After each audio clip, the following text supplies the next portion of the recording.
Saya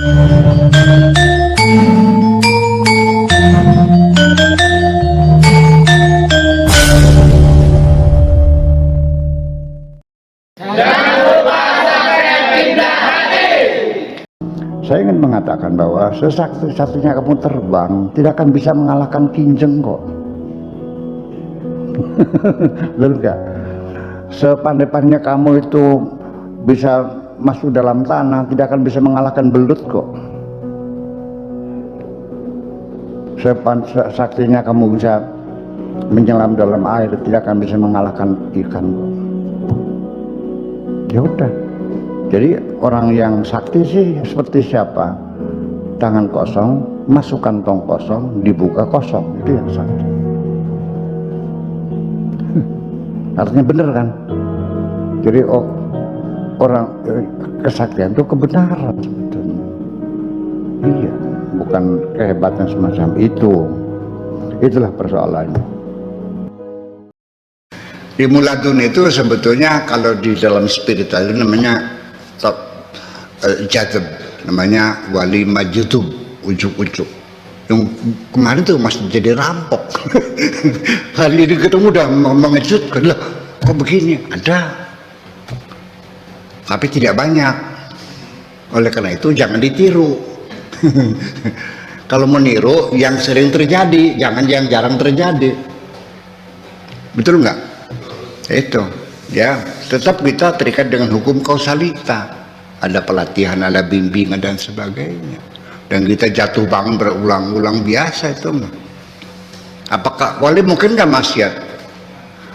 Hal yazni al waliyu, apakah mungkin seorang wali berzina? Mungkin, mengapa tidak? Nggak ada masalah. Bagi Tuhan kan dosa orang tidak mengurangi pangkat kok. Asal dia sadar, dia bertobat, dia ampuni lagi. Kalau sudah bertobat sama dengan orang terlahir baru kok, yang tidak punya dosa sedikit pun. Ya, hanya saja bedanya kalau para wali kan sensitivitasnya kan tinggi banget. Sedikit saja keluar langsung dia menangis kan gitu. Kalau kamu ditegur marah, kitanya salah apa? Ya kan seperti itu bedanya. Nah itu, jadi namanya wali jadab. Yang aman gimana? Yang aman itu melalui suluk, ada proses. Jadi kalau orang bepergian itu ada rutenya gitu, naik kereta atau naik bus atau naik motor, ada jalurnya gitu, terus memakan waktu berjam-jam. Ke Jakarta aja bisa 6 jam 7 jam. Apa untungnya saya memilih yang suluk ini? Karena bagaimanapun kalau kita berangkatnya melalui jalur, ketika kita menghadapi kesulitan, kita tahu jalan pulang. Tapi kalau ujuk-ujuk kayak orang diculik gitu ya, tutup matanya, masuk ke truk yang di gerbong tertutup, dia ditempatkan, dia nggak tahu udah di mana. Begitu dia bingung mau kembali kemana, jadi lebih aman pakai suluk. Ya, suluk. Anjing kita masukkan karung, masuk mobil, di jalan kita lepas, dia nggak bisa pulang. Tapi kalau kita tuntun, dia pulang nggak bisa. Iya, karena dia tahu rutenya. Jadi suluk tuh perjalanan menggunakan rute. Gitu ya. Itu. Ada konduktornya, ada mursyidnya, ada ya, madrasahnya ada, silabusnya ada, kan gitu. Oke, tetapi kemudian kamu nggak usah mencari mursyid lah. Nanti juga kalau memang Anda berbakat juga akan dicari mursyid kok. Soalnya sebetulnya yang lebih butuh itu mursyid. Sebab bagaimanapun dia juga harus mempersiapkan penerusnya kan bersada. Jangan sampai ada stagnan, ada missing link gitu. Itu persoalannya, perbedaan itu. Ya. Nah itulah makanya pada akhirnya nanti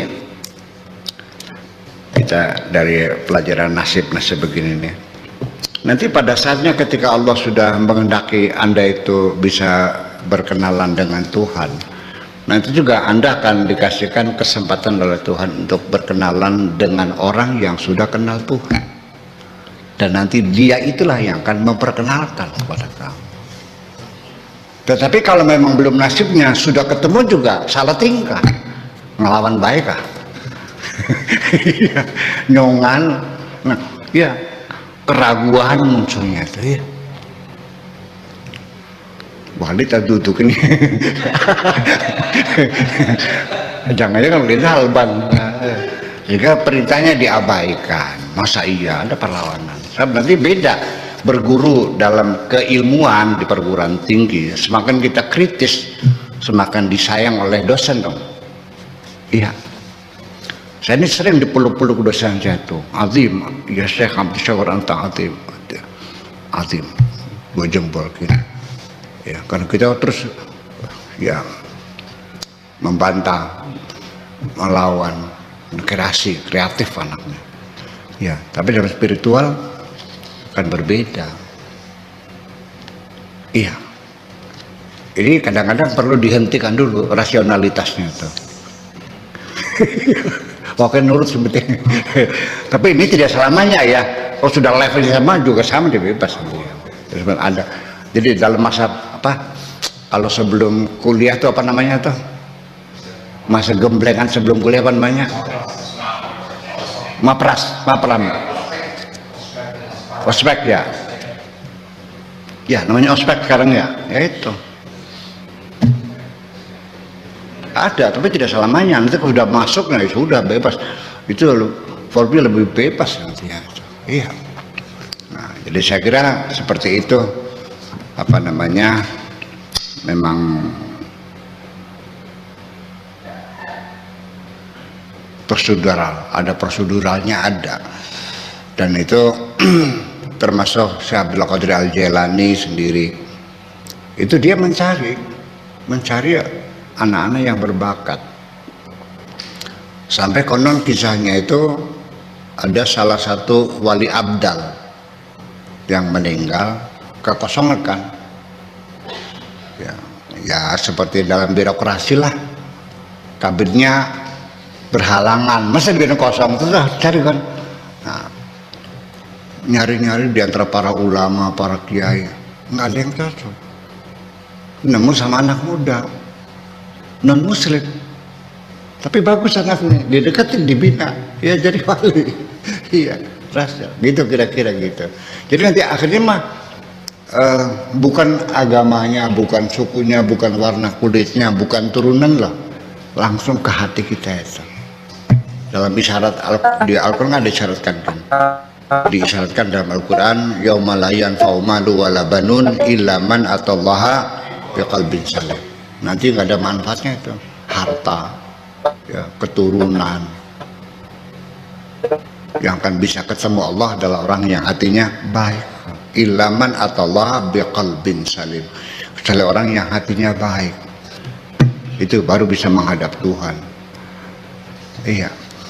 Barang sirah masih kepet dan ketemu ya nggak bisa. Masih kepet.